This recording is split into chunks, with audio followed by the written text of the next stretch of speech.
चलो देखें हिंदी के नैतिक कहानियाँ। सास बहू और मोबाइल। एक मधु नाम की लड़की थी। वो बहुत समझदार और शांत स्वभाव की थी। एक दिन, माँ, कल मैं मेरे सहेलियों के साथ मूवी देखने जाऊँ? सलमान खान की बहुत अच्छी मूवी आई है, मुझे देखनी है। नहीं, कोई ज़रूरत नहीं है। घर में रहो और घर के कामों में मेरा हाथ बटाओ, और पिक्चर देखनी है तो घर के टीवी पर देखो। लेकिन माँ, नई मूवी आई है। एक बार में समझ नहीं आता? शादी के बाद जो मूवी देखनी है देखो, जहाँ घूमना है वहाँ जाओ। फिर मुझे एक मोबाइल तो खरीद कर दीजिए। मेरी सारी सहेलियों के पास एंड्रॉयड मोबाइल है। मोबाइल? तू पागल हो गई है क्या? हमारे घर की लड़कियां मोबाइल का उपयोग नहीं करती। मोबाइल की वजह से लड़कियां बिगड़ जाती है। ये सब मधु के पापा सुन लेते हैं और मधु के जिद के वजह से उसे एक नया फ़ोन खरीद कर देते हैं। एंड्रॉयड फ़ोन देखकर मधु बहुत खुश हो जाती है। कुछ दिन बाद मधु की शादी हो जाती है। वो अपने ससुराल की सारी जिम्मेदारियों को बहुत अच्छे से संभाल रही होती है। सभी ससुराल वाले मधु से बहुत खुश थे। ऐसे ही एक दिन, तुम आजकल की लड़कियां जब भी देखो फोन पे लगी रहती हो। मधु, तुम्हें लगता नहीं कि तेरी अभी अभी शादी हुई है तो अपने नए परिवार पर ध्यान देना चाहिए, ना कि फोन पर? माँ जी, मैं ज़्यादा फोन नहीं देखती। घर का सारा काम भी हो गया है। मैं थोड़ा बोर हो रही थी तो सोचा थोड़ा फोन ही देख लेती हूँ। ठीक है, कोई बात नहीं। तू एक काम कर, ये तेरा मोबाइल है ना, मुझे दे दे। तेरी नई शादी हुई है ना, तो तू अपने परिवार पर ध्यान दे। और तुझे किसी को भी फोन लगाना है तो मेरे पास से ले ले। सही कहा ना मैंने? माँ जी, ओ क्या हुआ? अभी तो तुम कह रही थी कि मैं ज्यादा फोन का उपयोग नहीं करती। कुछ ऐसा तो नहीं कि तू अपने सास को फोन नहीं देना चाहती? नहीं माँ जी, ऐसी कौन सी बात नहीं है। आप रख लीजिए फोन। मधु अपनी सास की ऐसी बातों से अपना फ़ोन सास को दे देती है। कुछ दिन ऐसे ही बीतते हैं, लेकिन मधु को उसका फ़ोन अभी तक नहीं मिला था और वो घर बैठे बैठे बहुत बोर भी हो गई थी। एक दिन, ओ जी, आज हम कहीं घूमने जाएं? नहीं तो हम आज मूवी देखने जाते हैं। नहीं मधु, मुझे आज एक इम्पोर्टेंट काम है। क्या आप मुझे कहीं भी घूमने नहीं ले जाते? मैं घर में बैठकर बहुत बोर होती हूँ और मेरा मोबाइल भी माँ के पास है, वो भी नहीं देती। इतना कहकर मधु वहाँ से गुस्से से चली जाती है। अगले दिन मधु अपने सास के पास जाती है और कहती है, माँ जी, मुझे फोन दीजिए ना। क्यों चाहिए तुझे फोन? माँ जी, घर का सारा काम हो चुका है और दिन भर मैं बोर हो जाती हूँ, तो इसीलिए। नहीं बहू, हमारे घर की बहुएं फोन का इस्तेमाल नहीं करती।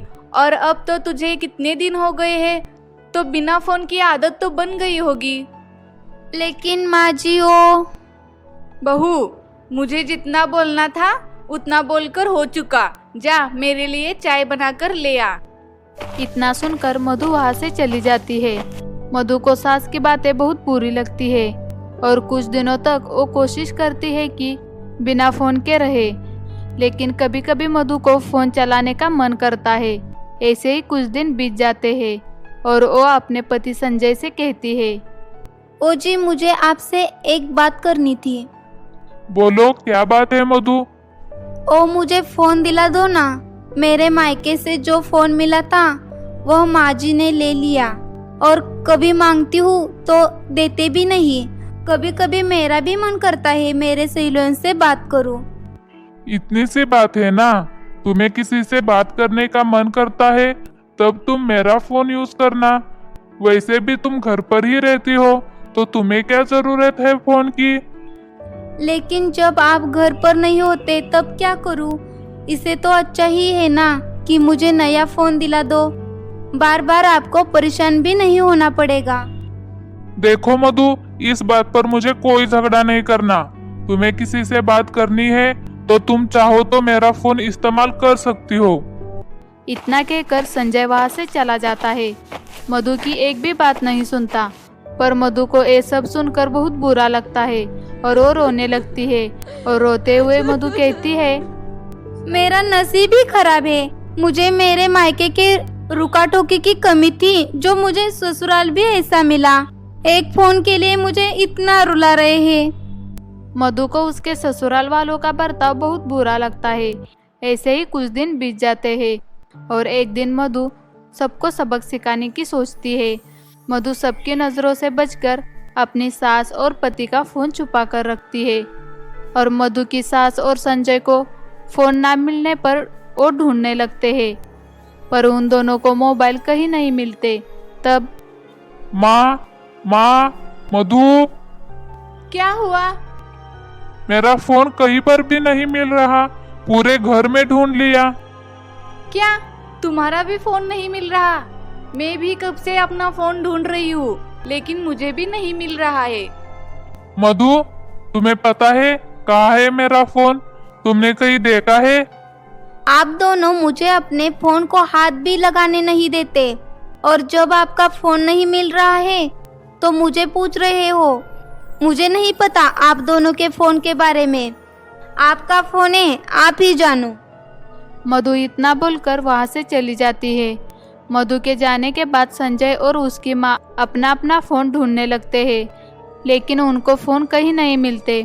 परेशान होकर संजय और उसकी माँ बैठ जाते हैं। उनको परेशान देखकर मधु दोनों के लिए शरबत लेकर आती है।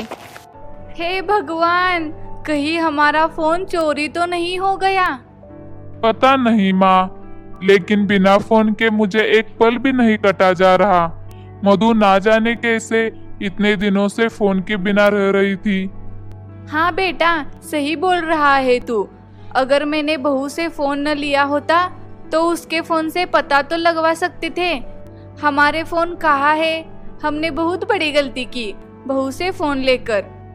तभी मधु इन दोनों की बातें सुनती है और कहती है, माँ जी, आपके फोन चोरी नहीं हुए हैं, बल्कि आप दोनों को आपकी गलती का एहसास हो इसीलिए वो मैंने छुपा कर रखे थे। हाँ मधु, हमने तुम्हारे साथ बहुत गलत किया। हमें माफ कर दो प्लीज। हाँ बहू, कर दो हमें माफ। आप दोनों को अपनी गलती समझ में आ गई है तो दे देती हूँ आपका फोन। इस तरह से मधु उन दोनों का फ़ोन वापस लौटा देती है। इसके बाद संजय मधु को एक नया आईफोन गिफ्ट करता है। उसके बाद मधु को फ़ोन चलाने से कोई नहीं रोकता और वो सब खुशी खुशी रहने लगते हैं। कैसी लगी आपको यह कहानी? ऐसी नैतिक कहानियाँ सुनने के लिए please like, share and subscribe.